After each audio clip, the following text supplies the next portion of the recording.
tous les matins, j'ai mon entraîneur sportif qui a 4 pattes, c'est Maki, c'est mon chien.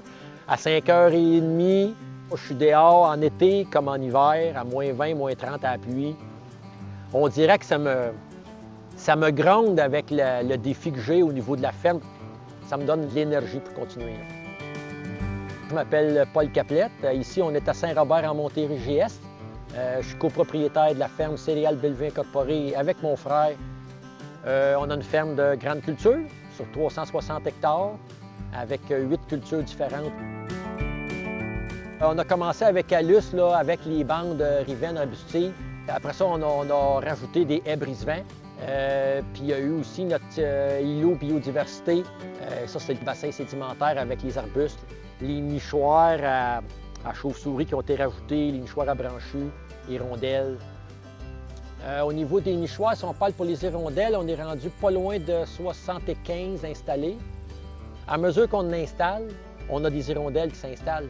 Fait qu'on se dit, bien, c'est valorisant, c'est bien le fun. Fait qu'on va continuer dans cet angle-là. Fait que ça ici, c'est la nouvelle haie brise-vent qu'on a plantée au printemps 2021. Puis entre les arbres, on a rajouté là, des arbustes. Là. Regarde, il y en a un ici. Là. Ça ici, c'est un physiocarpe pour mettre de la diversité dans la haie, pour qu'il y ait des arbres qui puissent prendre le port au total dans leur vie naturelle. Puis en même temps, bien, les arbustes vont occuper le bas.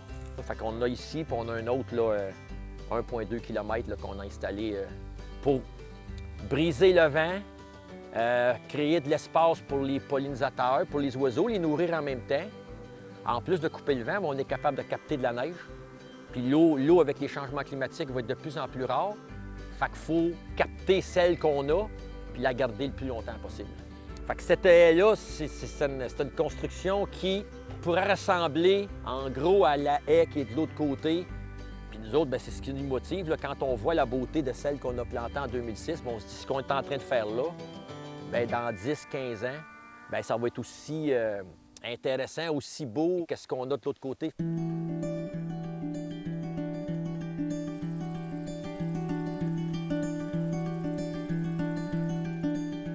Ah, ça ici, c'est une bande riveraine arbustive qui est installée avec des arbres aussi, arbres et arbustes. Je me rappelle plus du nombre d'arbustes et d'arbres total, là.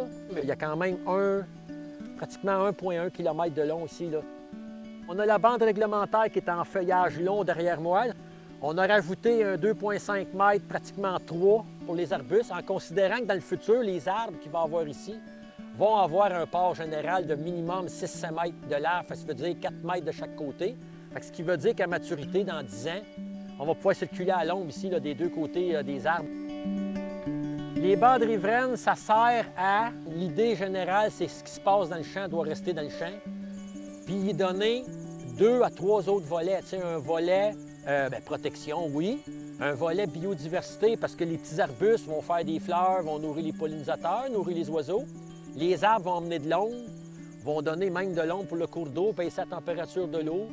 Fait qu'on fait une pierre 3 coups dans le fond.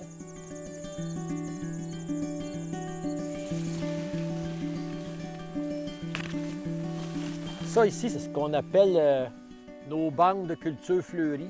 Étant donné que le champ il y a un petit peu plus qu'1,2 km de large, on a intégré des bandes comme ça de 4-5 plantes différentes, comme le tournesol, le lin, le sarrasin, le canola. Ils ont des floraisons un petit peu réparties dans le cours de l'été, ce qui fait que nos insectes du bout du cours d'eau, sur nos bandes riveraines, au lieu d'avoir 1,2 km d'une monoculture, exemple de l'année, où est-ce qu'il n'y a pas de fleurs pantoute pour eux autres pendant, mettons, on va dire 2 mois, 3 mois. Mais là, avec ces cultures-là, les pollinisateurs, c'est comme s'ils rentraient au travers des champs, il y avait de la place pour se nourrir et se déplacer. C'est les radis. C'est les tournesols. Au fois, je check. Regarde, tu vois les pois. Bien, ici, c'est la ferme, j'étais avec mon frère. On a eu la chance de faire des évaluations de la ferme en 2006 avec quelqu'un de l'extérieur qui est venu évaluer notre profil de ferme, comment est-ce qu'on fonctionnait. Mais à l'époque, là, on comblait les besoins alimentaires de 10 000 citoyens à peu près sur une base annuelle. On en nourrissait 15 000 en 2018. Puis malgré tout ça, on a réduit l'utilisation de nos pesticides d'un peu plus de 30 les gaz à effet de serre de 32 puis On va se rapprocher de la carboneutralité là, dans pas grand temps là, par rapport à tout ce qu'on a aménagé, installer des haies brise-vent, rajouter des arbres.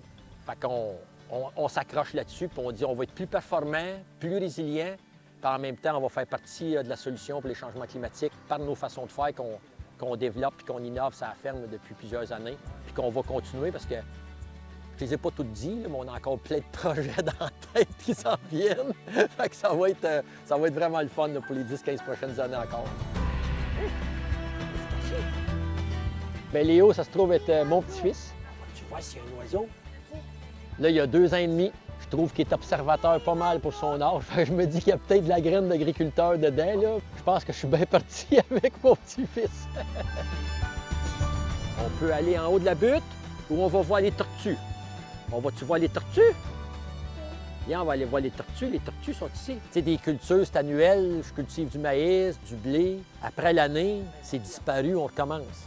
Mais quand tu as dans ton système un aménagement pérenne, les arbustes, les arbres, les haies brise-vent, ça va rester dans le temps.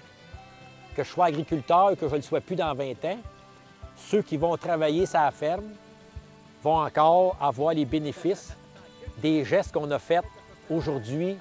Je le vois tout comme dans un ensemble de changements climatiques, d'être capable de nourrir nos gens, d'être capable d'avoir de la diversité au niveau des animaux, des insectes.